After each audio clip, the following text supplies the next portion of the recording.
Fragile, la France est devenue fragile. Chacun le sait, beaucoup de décisions et d'événements fragilisent notre société, notre nation. La montée d'un multiculturalisme violent, d'un islamisme radical conquérant et d'un terrorisme que l'on tente de cacher ou nier.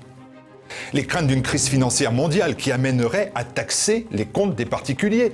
Les irresponsables qui nous gouvernent fragilisent notre peuple privé de sa souveraineté et de son identité, dépossédé culturellement et socialement. La France est fragilisée, de fait, elle disparaît sous nos pas, sous nos yeux. Dès lors, le rôle de TV Liberté est d'être un môle de résistance et de reconquête. Ensemble, nous avons contré la radicalisation du politiquement correct dans les médias en construisant un contrepoids puissant et indispensable. Pour le dire crûment, nous avons dit merde à la police de la pensée. Cette liberté et cette indépendance ont un coût, mais nous touchons des centaines de milliers et même des millions de personnes chaque mois. Ensemble. Et parce que nous sommes ensemble, nous sommes solides. Donnez-nous les moyens d'amplifier la défense de vos idées, de vos modes de vie, de vos valeurs, de vos repères. Ensemble. Parce que nous sommes ensemble, nous formons une équipe solide, une communauté réelle solide. Nous sommes solides. Alors, aidez-nous maintenant.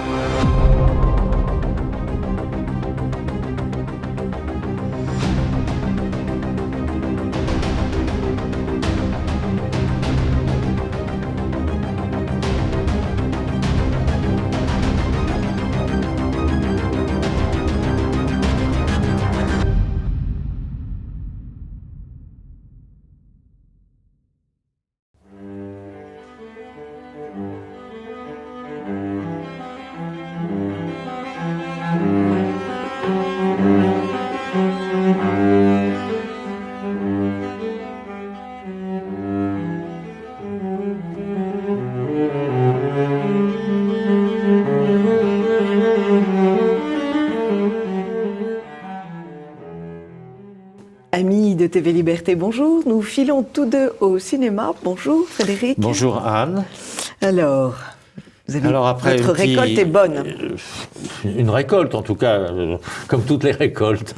Il y en a qui sont plus ou moins bonnes. Je commence alors parce que j'en ai plusieurs.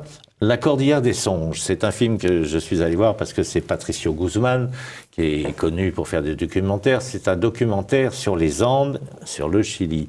Alors, c'est très intéressant parce qu'il parle des Andes, qui est pour eux quelque chose d'extraordinaire. C'est presque une montagne sacrée, pour certains d'ailleurs. Oui, oui. Donc, c'est un beau documentaire sur les Andes, mais au fur et à mesure, comme lui, il est gaucho et qu'il est réfugié en France, etc., donc on tombe dans l'anti-Pinochet, et à ce moment-là, bon, évidemment, c'est lourd. Très à gauche, lourd, mais quand même avec ce qui est quand même vrai, que la répression de Pinochet, c'était quand même pas quelque chose de très démocratique. Ce que je veux dire par là, c'est que on zigouillait et on faisait passer à la trappe toute une série de gens, gauchistes peut-être, de gauche, mais enfin bon, la répression a été très dure, sévère, donc c'est très orienté, mais en même temps, ça montre les manifestations, etc., etc. La répression, et c'est vrai qu'en Amérique du Sud, les répressions de gauche ou de droite sont assez dures. Oui, il y a une certaine égalité là. Oui, sont assez dures. La Cordillère des Songes. La Cordillère des Songes. C'est joli comme titre. Donc oui, c'est très joli comme titre. Alors, autre film, celui d'Ivan Attal, dont le titre est curieux, Mon chien stupide. Mon chien stupide, oui, oui. Bon, c'est l'histoire de... Bon, c'est avec Ivan Attal, avec Charlotte Gainsbourg. Et sa femme. Et sa femme, Charlotte Gainsbourg. Donc, il avait déjà fait un film, Ma femme est une artiste, oui. Plusieurs films. Alors, Ivan Attal, bon, c'est un peu spécial.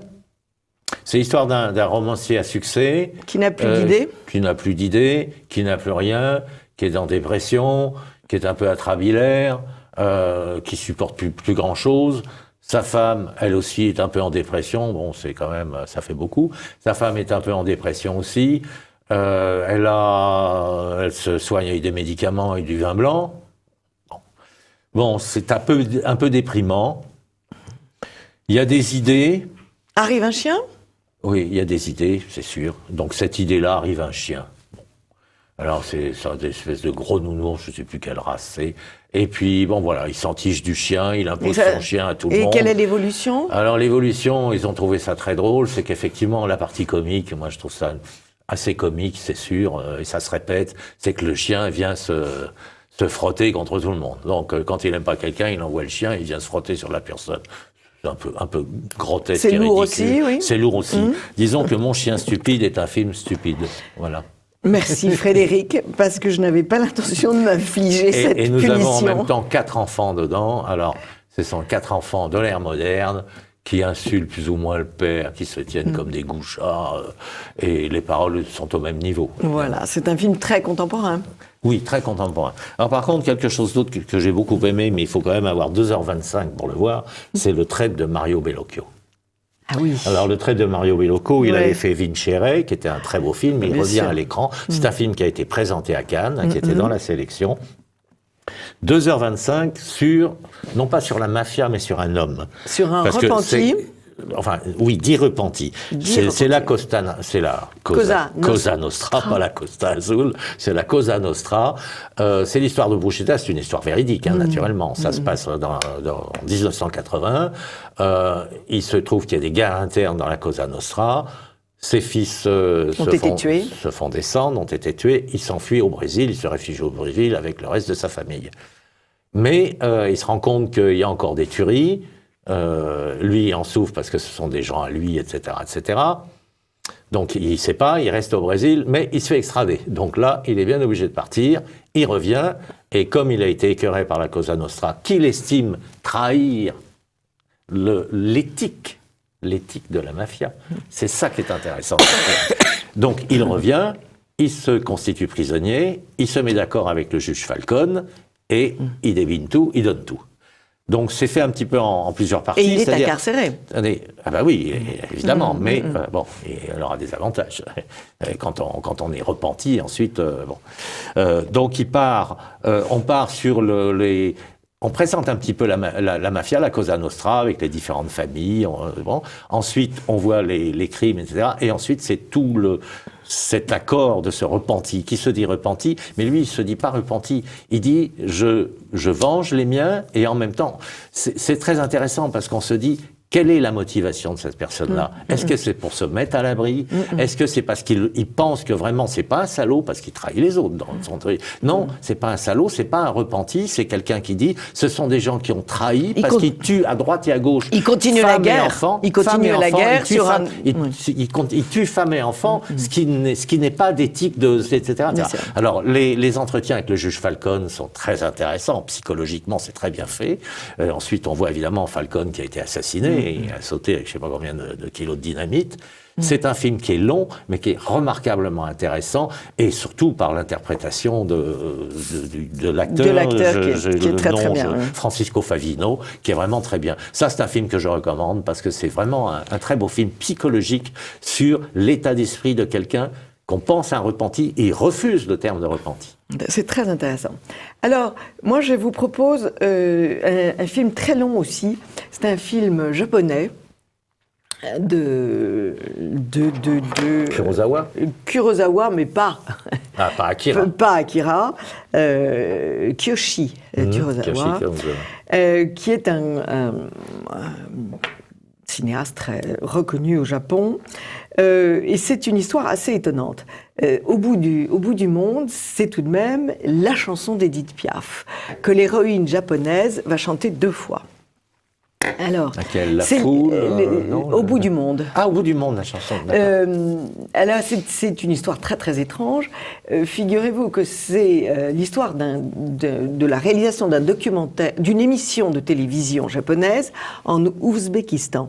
En fait, l'Ouzbékistan a invité Kurosawa pour faire un film dans ce pays. Pourquoi? Eh bien parce que l'Ouzbékistan a recueilli des prisonniers japonais qu'ils avaient fait, qu'ils ont gardés, et ces prisonniers japonais ont décoré le théâtre de Samarcande. Ils ont décoré de façon extraordinaire. Et donc, ils ont gardé une reconnaissance à l'égard de ces prisonniers.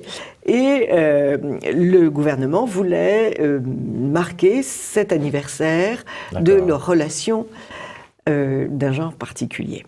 Et nous avons donc une équipe de techniciens et un réalisateur de 4 hommes qui portent leur chargement de caméra, et une jeune petite animatrice qui est en réalité une pop star au Japon, qui joue l'animatrice et qui emmène donc les Japonais sur ces terres étranges pour des Japonais. Alors, c'est très étonnant parce qu'en fait, c'est un peu une satire de ces émissions à la noix où quelqu'un va, soi-disant, à la rencontre des peuples sans rencontrer personne. C'est une réaction, c'est une satire finalement de leur refus de comprendre les mœurs de ces gens-là. À un moment donné, la petite animatrice veut libérer une chèvre qui est attachée dans un enclos en pleine ville. Mais cet imbécile ne sait pas que la chèvre a une vie tout à fait honorable, qu'elle est aimée par les gens qui la soignent. Et alors, elle fait une séquence, on libère la chèvre dans les montagnes, et la bonne femme à qui appartenait la chèvre lui dit « la chèvre va être dévorée dans les heures qui suivent ». C'est très intéressant parce que c'est quel genre ce film? Vous le mettez dans quoi? Comédie, tragédie, c'est de l'ethnologie? Complètement, c'est un petit peu ethnologique, mais aussi bien ethnologique de l'Ouzbékistan que du Japon contemporain, avec ces deux mondes qui sont si éloignés. C'est pas trop lent? C'est très lent, ça dure 2 heures. Les images sont belles. C'est tourné en Ouzbékistan? Tourné absolument en réel. Et alors on voit cette petite japonaise qui se balade quand même, jambes nues, avec une jupe très courte, au milieu d'un peuple dont les femmes ne s'habillent absolument pas comme ça. Elle n'est pas violée dans le film? Non, elle n'est pas violée. Elle a dû passer pas loin. Les Ouzbeks sont présentés comme des gens très bien, très pacifiques, très gentils, très... mais on la voit plusieurs fois dans des situations rocambolesques. Et puis, la satire aussi de ces émissions qui demandent des efforts considérables à ces animateurs. Elle risque de s'abîmer le cerveau dans un jeu d'une foire. Et on se dit, est-ce bien utile tout ça? Mais ça a un certain charme, ça a une certaine... Bon, j'ai emmené 2 personnes, et 2 personnes ne m'ont pas tué à la sortie. C'est très, très original. Il faut y aller un jour où on est très calme et où il pleut très fort. Ouais, d'accord. Okay. Au bout du monde de Kiyoshi Kurosawa. Alors, à propos de monde, moi, c'est un monde plus grand. J'ai beaucoup aimé ce film. C'est un film de Fabienne Berthaud. C'est tiré de l'histoire vraie et qui a été écrite par Corinne Sambrun, Mon initiation chez les chamans. Ah oui, oui, oui. Alors, c'est l'histoire effectivement vraie d'une femme, une jeune femme, qui a perdu son mari, elle était en dépression, elle n'était pas bien, elle travaillait pour une agence, on l'envoie faire des prises de son en Mongolie, chez les chamans, dans des tribus de chamans, où il y a des chamans. Et elle découvre qu'elle a un don. En fait, elle a une expérience de transe chamanique sur place, et on lui dit, vous avez un don, il faudrait travailler ça, etc. Ça la travaille, c'est l'histoire vraie de Corinne Sambrun, qui a écrit un livre donc là-dessus. Elle revient à Paris, elle repart là-bas, et là-bas, effectivement, on la prépare à être chamane. Donc elle dit, mais quand est-ce que je ferai l'initiation? Elle fait l'initiation, etc. Et elle rentre en transe, et effectivement, elle a un don, etc. Et quand elle est revenue en France, elle a collaboré avec des médecins à Lyon, et ils sont en train de travailler sur cet état de transe. Pourquoi? Parce qu'effectivement, on a des visions, etc. Et sur le plan médical, ils travaillent là-dessus, et elle a fait avancer la science médicale là-dessus. Alors, dans le film, c'est très bien fait. C'est Cécile de France qui l'interprète. On ne peut pas rêver mieux. Toujours belle femme qui commence à être un petit peu plus mûre, ça lui va très bien dans le rôle, qui est une très bonne actrice. Et elle a fait l'expérience elle-même. Elle est rentrée en transe. Elle est rentrée en transe, elle a dit c'était quand même assez fabuleux. Vous savez, moi j'ai assisté à des macumbas au Brésil, si j'étais avec eux, je pense que c'est étonnant. J'ai vu des choses que les gens ne croient pas, et donc je ne le raconte pas. Et c'est vrai que ce film-là, alors il y a le côté vous êtes en Mongolie, donc les beaux espaces, Très beau, très oui. bien filmé, c'est très beau. Et puis ce personnage central, Corinne, on la suit, c'est absolument passionnant. C'est très bien fait du début jusqu'à la fin. Ça, c'est vraiment un film qu'il faut voir. Ça s'appelle Ça s'appelle Un monde plus grand, Oui. avec Cécile de France, avec une réalisatrice, Fabienne Berthaud, une productrice femme, etc. C'est uniquement un film de femmes. Et voilà, un beau film de femmes réussi. Comme quoi, quand elles font des âneries, je le dis, mais quand elles font des bons films, voilà, ça c'est très bien, très très bien. La Belle Époque, avec Nicolas Bedos. Oui. Bah, Bedos, c'est toujours Bedos. Oui. Imagination, drôle, etc. Mais enfin, bon, c'est pas pour rien qu'il est de gauche. Alors, c'est un film dans lequel on trouve Daniel Auteuil, qui est un dessinateur de presse qui est au chômage. Bon, il sait pas quoi faire, il s'ennuie, il déprime un petit peu, il est chiant, il n'y a pas d'autre terme. Donc, du coup, Fanny Ardant, qui a un rôle assez marrant là-dedans, mais enfin, un rôle de garce un peu, elle le fout dehors. Donc il se retrouve un peu à la rue, il est paumé, et puis il se trouve qu'il y a quelqu'un qui est qui a une connexion avec lui, qui est joué par Canet, par Guillaume Canet, donc il y a un beau casting, hein.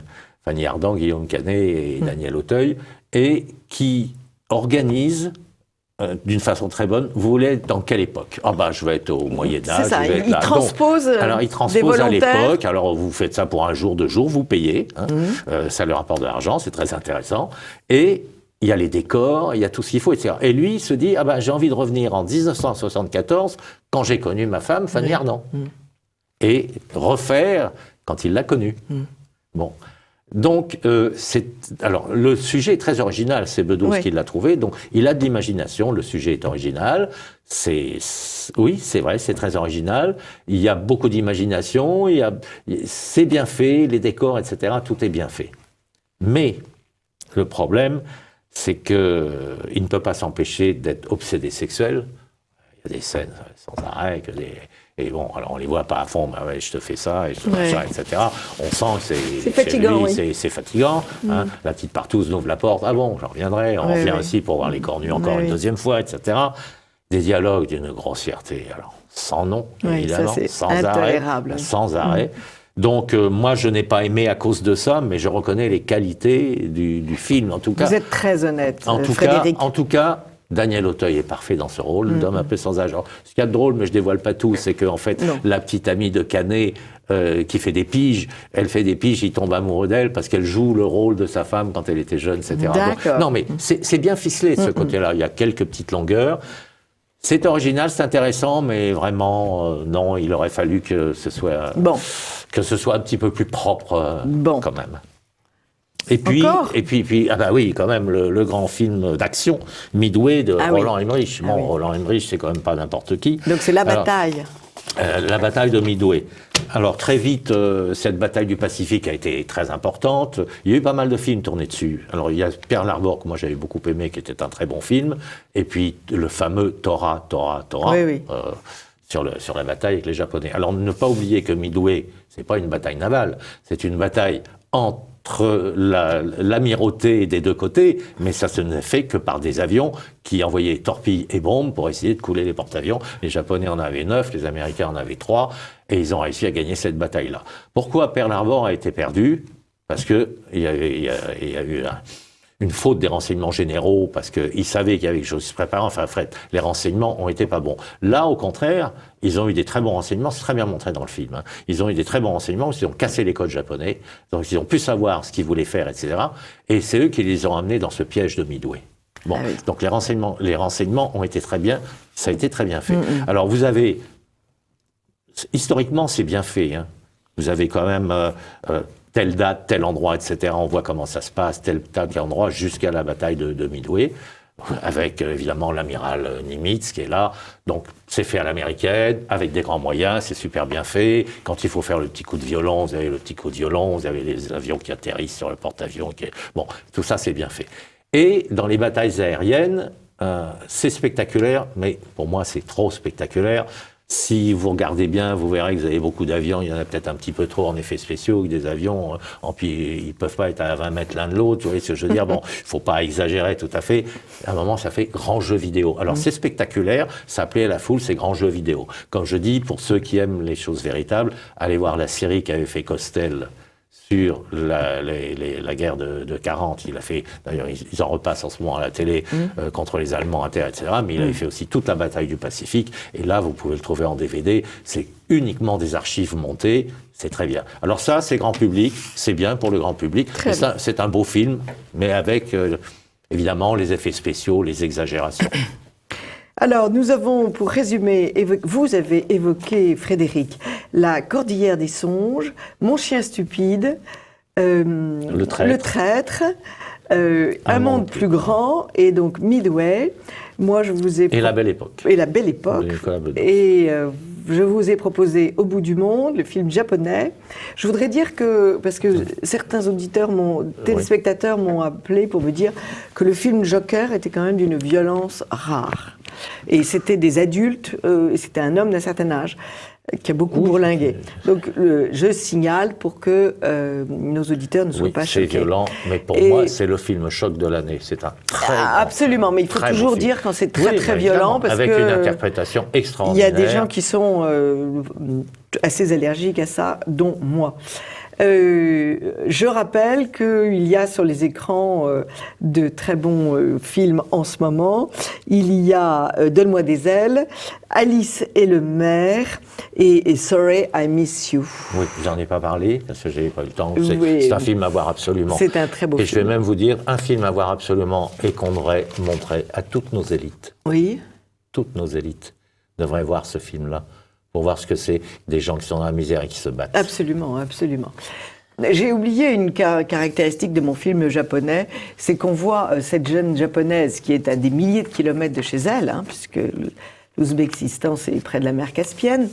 Elle tweet, elle chatte avec son bien-aimé, qui est pompier à Tokyo. Mais elle ne vit pas à côté de lui. Donc c'est aussi une critique de ces relations complètement artificielles. Merci beaucoup Frédéric de cette belle récolte. Amis de TV Liberté, à très vite.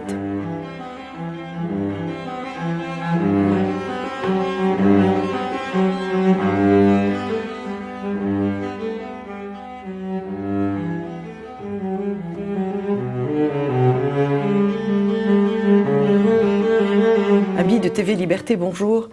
Nous avons le bonheur et l'honneur de recevoir Jean-Luc Génère. Bonjour, monsieur. Bonjour. Vous dirigez le très beau théâtre du Nord-Ouest depuis combien de temps maintenant? Depuis 23 ans. Depuis 23 ans. 23 ans. C'est une extraordinairement belle institution. C'est un théâtre magique, 13 rue du Faubourg Montmartre. C'est au métro Grand Boulevard, c'est donc extrêmement pratique. Il y a même un parking qui ferme à minuit, mais tout à côté. Vous avez eu, j'ai envie de dire, le génie, parce que c'est quand même ça, le génie de publier, de faire jouer des œuvres complètes. Tout Marivaux, tout Corneille, tout Racine, récemment tout Ibsen. C'était titanesque, et ça ne s'était jamais fait. Non, non. Même le Globe, puisque là en ce moment c'est une intégrale Shakespeare qui vient de commencer, même le Globe à Londres n'avait jamais monté toutes les pièces de Shakespeare. Alors il y en a combien? Il y a 30, entre 33 et 36, parce qu'il y a des pièces qu'on attribue à Shakespeare. Oui. Non, donc, qu'on peut laisser de côté. Oui ou pas, mais enfin non, en général on les donne aussi en lecture. Oui. Alors, il y a les lectures et il y a les mises en scène. Voilà, il y a les lectures, les mises en scène. En général, elles sont mises en scène, et puis de temps en temps, il y a une lecture. Mais il y a aussi les poèmes, enfin tout. Et puis toute une série. Il y a des conférences. Par exemple, Georges Banu vient de faire une conférence sur Shakespeare. Il y a, par exemple, on lit les textes de Victor Hugo sur Shakespeare. Voilà, tout. Stendhal. Voilà, J'ai vu Stendhal. Oui. Voilà, Stendhal, que je vais lire ce soir. Donc. il y a vraiment tout ce qui a pu être écrit, les biographies autour de Shakespeare sont lus. Et puis des textes qui sont moins connus, comme le viol de Lucrèce ou des choses comme ça, qui sont joués, ou les poèmes, les sonnets, bien sûr, enfin tout. Il y a tout. Alors, il y aura tout sur un an. Là, le problème, c'est que... Il faut décrire votre théâtre, parce qu'il est quand même tout à fait étonnant. C'est d'abord une succession de salles. Oui, il y a 2 salles, oui. Une petite salle, oui, et une plus grande salle. Voilà. Très modestement améblée, parce que... comme tous les grands du théâtre, vous n'avez pas des fortunes. Ça, c'est sûr. Mais pas seulement pour ça. Hein. Pas seulement pour ça, parce que vous estimez que... Non, c'est parce que, si vous voulez, ça correspond à l'idée que je me fais du théâtre.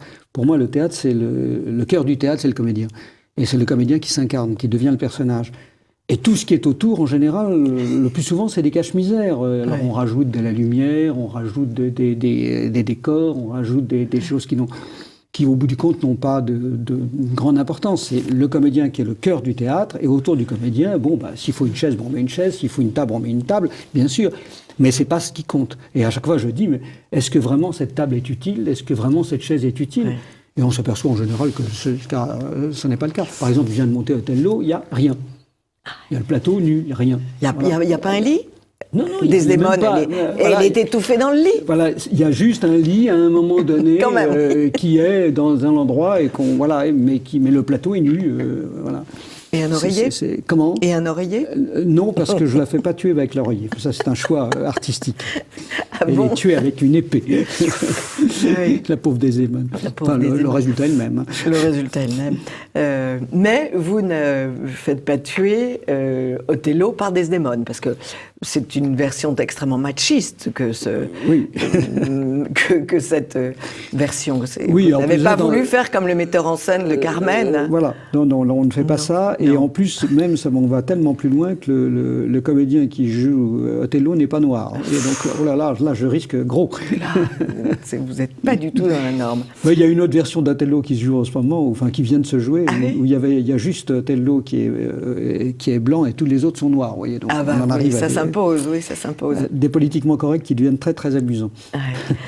On entre en plein délire, oui. Et ça fait longtemps que je voulais vous faire venir parce que j'admire beaucoup et vos livres et cette expérience théâtrale. Parce que je dois vous dire, chers amis de TV Liberté, on est à 5 mètres au maximum des comédiens. Et que donc, cette proximité vous fait forcément un choc. Vous êtes... moi, j'ai eu la chance d'avoir, grâce à une grand-mère, une grand-tante, d'avoir un abonnement à la Comédie Française. Et cet abonnement, c'était une baignoire d'avant-scène. Ah oui. Donc, si vous voulez, j'ai reçu les postillons des acteurs de la Comédie Française sur mon visage. J'étais tout près. Quand ils suaient à grosses gouttes, parce que le rôle était écrasant, parce que le costume était lourd, je voyais leur sueur. Et je pense que cette proximité fait partie de la magie du théâtre. Ben oui, c'est-à-dire que le comédien là, ne peut pas tricher. Quand vous êtes à 1 mètre d'un comédien, il ne peut pas tricher. Il n'y a pas la moindre de ses expressions, le moindre, le regard, le sourire, la présence. Enfin, tout est... Voilà, on est au cœur de ce que je crois être l'essence du théâtre. Ce regard que les spectateurs ont et qu'ils voient en face d'eux leur faire humain vivre et agir. C'est ça le théâtre. Le théâtre ne sert qu'à ça. Il sert à apprendre l'homme. Et quand on apprend l'homme, c'est-à-dire l'autre, on apprend de soi-même. À condition que ce soit des humains, des vrais humains. Et le problème aujourd'hui, c'est que le théâtre est devenu brechtien d'une manière un peu caricaturale, c'est-à-dire qu'on ne montre plus un personnage, mais on montre un archétype de personnage. Et c'est là où ça devient... Moi, quand je monte Othello, c'est Othello que vous avez en face de vous, et Othello, ça peut être vous.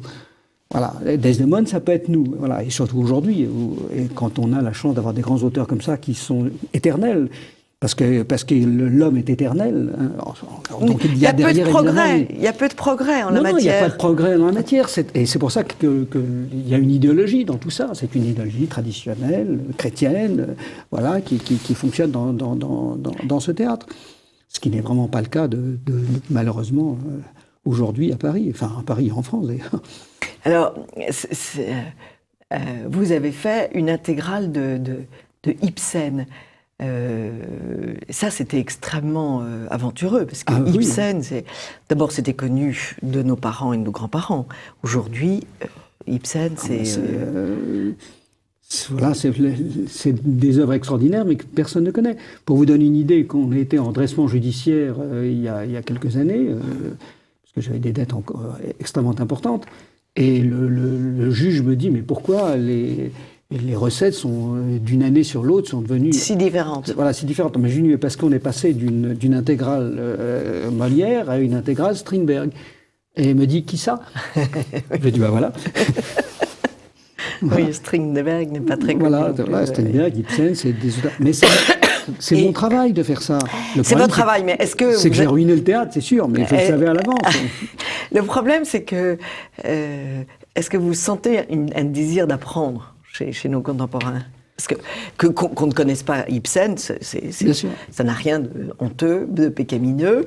Très bien, mais on se soigne. Bah bien sûr, de toute façon, c'est tout le problème de la culture. Parce que moi, je suis très, très heureux de voir des gens qui n'ont pas lu de grands auteurs, parce que je me dis, comme ça, ils vont pouvoir les lire. Ouais. Alors que moi qui les ai lus, je me prive d'un vrai bonheur. Ouais. Quand on n'a pas lu, je sais pas, Les Deux Étendards, par exemple, de Rebattet, je dis ça parce que c'est un livre extraordinaire. Ouais.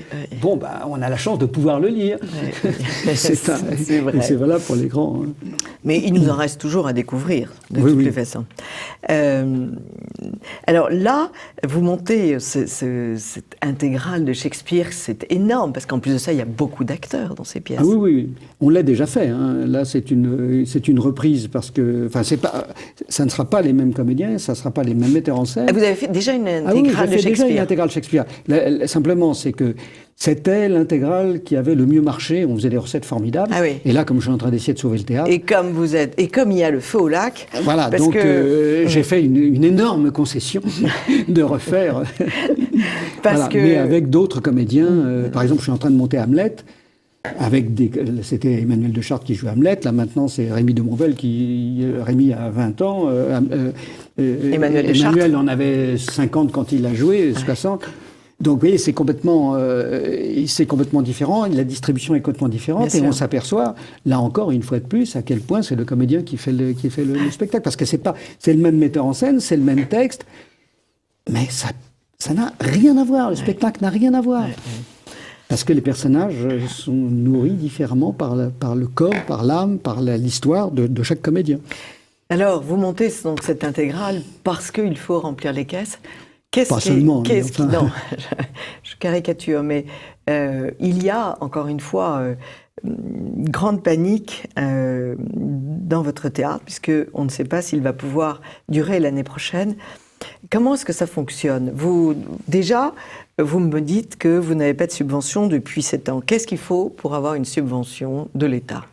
Il faut que l'État se réveille, ce qui est un énorme problème. Est-ce qu'on dort au ministère de la Culture? Non, mais parce que c'est pas seulement... Moi, on pourrait penser que pour des raisons idéologiques, ils vont couper les subventions pour des raisons... Pas du tout, c'est même pas pour des raisons idéologiques, c'est pour des raisons économiques. Il y a un désengagement des pouvoirs publics, que ce soit l'État ou la ville, devant la culture. Je suis malheureusement pas le seul à être dans cette situation-là. Enfin, il y a quand même un certain nombre de spectacles qui sont subventionnés, qui ne valent pas tripette. Hein, oui, non, mais ça c'est évident. Mais ça a toujours été le cas. Oui. Mais simplement, c'est qu'avant, il y en avait beaucoup plus. Et maintenant, il y en a de moins en moins. Mais est-ce que la solution ne serait pas de subventions, mais des aménagements, des suppressions d'impôts, des suppressions de charges sociales, des suppressions... Oui, ça existe déjà un petit peu. Mais le problème est bête, mais quand vous avez 100 places et que vous avez 15 comédiens sur un plateau, il n'y a pas besoin de sortir de Polytechnique pour voir que si vous voulez payer les gens normalement, donc c'est pas possible. Alors le résultat des courses, c'est ça, l'État ne se rend pas compte, les politiques qui se fichent complètement du théâtre et de ce que le théâtre peut apporter à la cité, qui s'en fichent complètement, ne se rendent pas compte que aujourd'hui, il y a une multiplication des spectacles à 1, 2 comédiens. Vous regardez, moi je suis au théâtre tous les soirs, puisque je suis critique, comme vous le savez, à Valeurs Actuelles et au Figaro. Au Figaro Magazine, je vois quasiment un one-man show tous les 2 jours, tous les 3 jours. Oui. Et c'est pour des raisons On limite économiques. les frais. On limite les frais. Oui, Voilà. absolument. Alors, mais ça peut être des trucs très bien. Ça peut être Laurent Deutsch, comme ça peut être un comique idiot. Oui, c'est pas ou Lucchini. Ou, Enfin, ça n'a pas la richesse c'est plus du théâtre, quoi. Alors, il y a une autre chose. Paradoxalement, si vous voulez, pardon, je vous coupe. Là, paradoxalement, à Paris, c'est le lieu où il y a le plus de théâtre. Il y a beaucoup plus de théâtre à Paris qu'à Londres, par exemple. Mais c'est là où on fait le moins de théâtre. Donc, et pourquoi est-ce qu'il n'y a pas des rediffusions systématiques à la télévision? Vos spectacles sont extraordinaires, où il y aurait, là, toute cette série de Shakespeare serait achetée par la télévision, ça ferait de l'argent frais, ça offrait le bonheur des gens qui habitent à Pétaouchnok-sur-Yvette, qui ne peuvent pas venir rue du Faubourg Saint-Antoine. Pourquoi est-ce qu'il n'y a pas cette politique d'enregistrement Enfin, il y avait quand même des émissions qui s'appelaient Au théâtre ce soir, oui, bien sûr. Ça a disparu. Oui, ça a disparu. Mais le problème, là encore, c'est que est-ce que le théâtre est fait pour être filmé? Ça pose vraiment, c'est pas la même chose. Ce qui est formidable dans le théâtre, c'est que c'est comme la physique quantique, c'est-à-dire que celui qui regarde transforme la chose regardée. Chaque représentation est unique. C'est les vivants. Le théâtre, moi, le cinéma, moi, ça m'ennuie. Moi, j'y vais quasiment pas. Pour moi, c'est un produit fini. Tandis que là, le théâtre, il est tout le temps en train de se faire. Il est à l'image de la vie. C'est un microcosme de la vie. C'est pour ça que c'est extraordinaire. Et on peut comprendre, avec des petites pensées de nos gouvernants, de se dire, ben voilà, il vaut mieux subventionner, aider les châteaux qui ont une éternité. Et puis le théâtre qui est un éphémère, ça commence au moment où ça meurt, au moment où ça commence. Bon, c'est mettre de l'argent un peu dans un trou, quoi. On peut comprendre ce genre de choses, simplement. C'est que s'ils étaient un peu chrétiens, ils sauraient que l'éternité, elle se fait aussi dans l'instant. Sur Terre, sur Terre. Non, mais il y a indiscutablement des choix de dépenses totalement incohérentes et scandaleuses.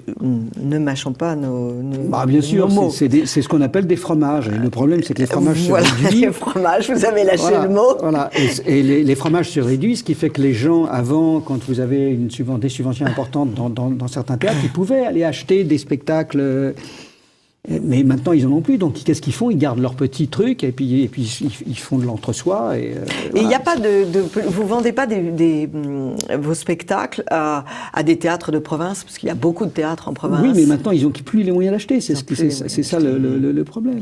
C'est sûr, une municipalité qui fait 5 ronds-points, 3 parkings, 2 patinoires, enfin une patinoire, 2 piscines. Une piscine l'été, une piscine l'hiver, n'a plus d'argent pour offrir une pièce de Shakespeare à ses administrés. Bien sûr, ouais, ça c'est sûr.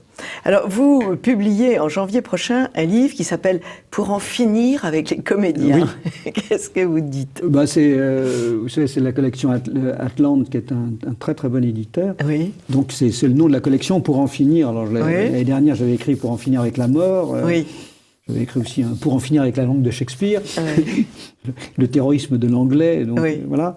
Et puis là, c'est les comédiens, ça permet de parler, de dire tout mon amour des comédiens et tous les problèmes que posent les comédiens, les problèmes des rapports entre le metteur en scène et les comédiens, les difficultés de ce métier, comment on met en scène, comment on dirige un comédien. Donc c'est tout à fait, c'est vraiment un livre d'actualité. C'est une expérience, c'est un livre de mon expérience de 50 ans, d'une vie, voilà, puisque je fais du théâtre depuis l'âge de 15 ans. Donc. Oui, vous êtes tombé très jeune. Qu'est-ce qui s'est passé à 15 ans? J'étais au lycée Janson de Sailly. J'ai un copain qui voyait que j'étais un peu brillant en classe et qui me dit, tiens, je monte une pièce, ça t'amuserait de jouer? Moi, je voulais être romancier. Je me dis, tiens, oui, ça serait une expérience amusante.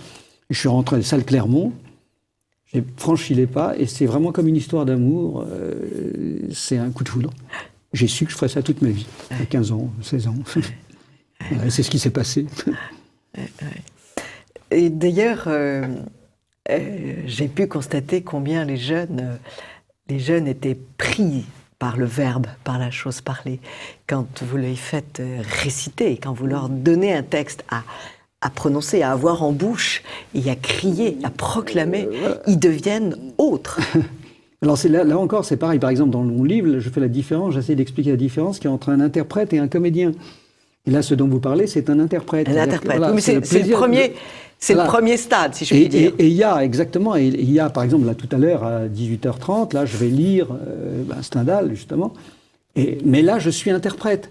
C'est-à-dire que je lis un texte. Bien sûr. Et je vais le lire avec brio parce que j'ai une expérience, etc., etc. Mais ça n'a rien à voir avec l'incarnation. C'est-à-dire que ce qui est extraordinaire, c'est que le comédien devient le personnage. En termes théologiques, c'est ce qu'on appelle une hypostase. C'est exactement ça. On réalise en petit ce que le Christ réalise quand on dit les pères de l'Église sont déchirés. Est-il un homme? Est-il un Dieu? Etc. Bon. Pleinement Dieu, pleinement homme.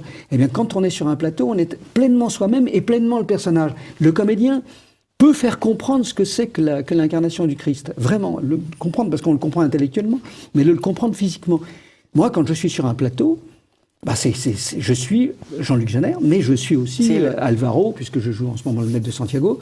Je suis les deux, et pleinement en même temps.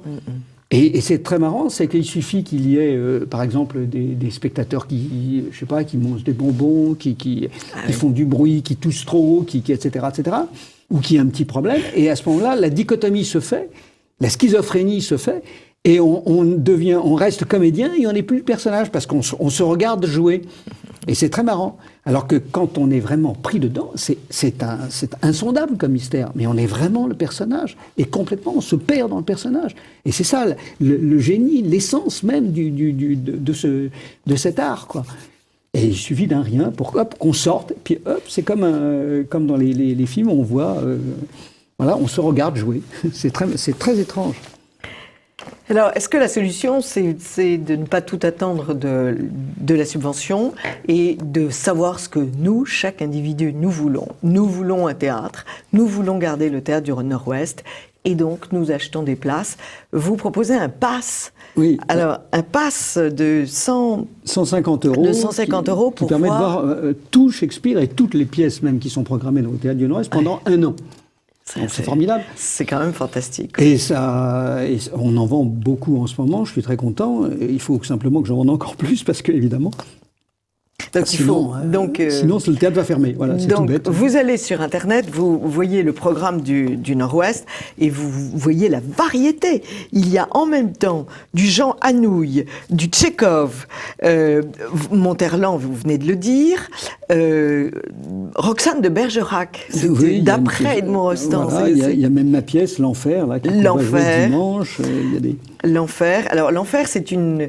Parlez-nous de cet Enfer, cette pièce. C'est un dialogue à trois. C'est un dialogue à trois entre, disons, quelqu'un qui est un disciple de Darius, qui est une hérésie chrétienne, oui. En fait, c'est un peu les musulmans d'aujourd'hui, hein, les Ariens. Et le Christ est un homme comme les autres. Oui. C'est ça, là, entre donc un catholique traditionnel, oui. Traditionnaliste, qui croit profondément à l'enfer, et puis un prêtre catholique, donc entre deux oui. prêtres qui sont un traditionnaliste, l'autre qui ne l'est pas, et puis voilà, et donc il y en a un qui croit fermement à l'enfer.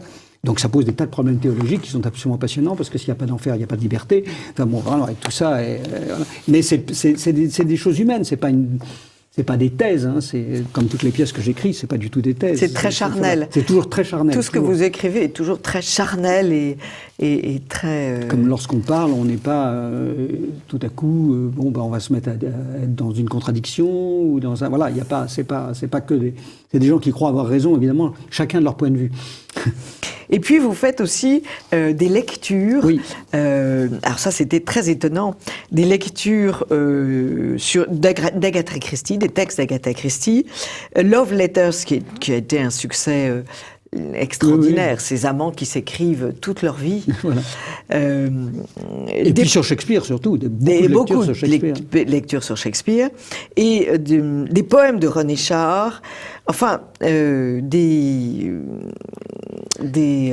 choses tout à fait voilà, parce que petit à petit, l'idée c'est que petit à petit, vous voyez, il y a en ce moment, parce que c'est très compliqué de monter toutes ces pièces de Shakespeare, les unes après les autres, Donc petit à petit, il va y avoir, comme ça va durer 1 an, toutes les pièces vont être montées et après, il y aura de moins en moins d'autres choses que Shakespeare. Et il y aura quasiment que Shakespeare. Je fais ça à chaque fois, parce que sinon, il y aurait trop de trous dans le...